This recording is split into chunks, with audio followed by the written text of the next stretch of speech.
Last but not least, we'll talk a little bit about the acceleration phase and your release and recovery. The bottom line is here, as that stroke goes, it gets faster as you go through. You got to finish up with some speed. Biggest thing you got to keep in mind is when you're finishing off, you don't want to be coming up with that elbow straightened out.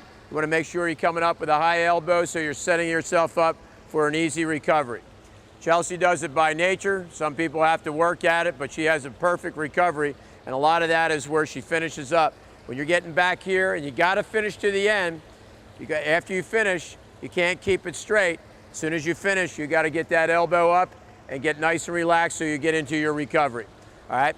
We're going to do one drill right now where she's just going to take a little bit of catch-up stroke.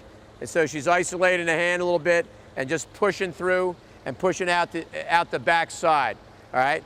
And we just call it basically just a push drill. She'll do about 8 strokes on one side, about 8 strokes on the other, or 6 and 6, depending what it takes.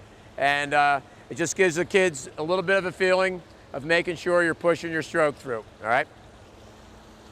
The only thing she's doing to do here is accentuate the back part of the stroke, pushing it off and pushing a little bit of water out, all right? Just trying to get a little explosive on the back.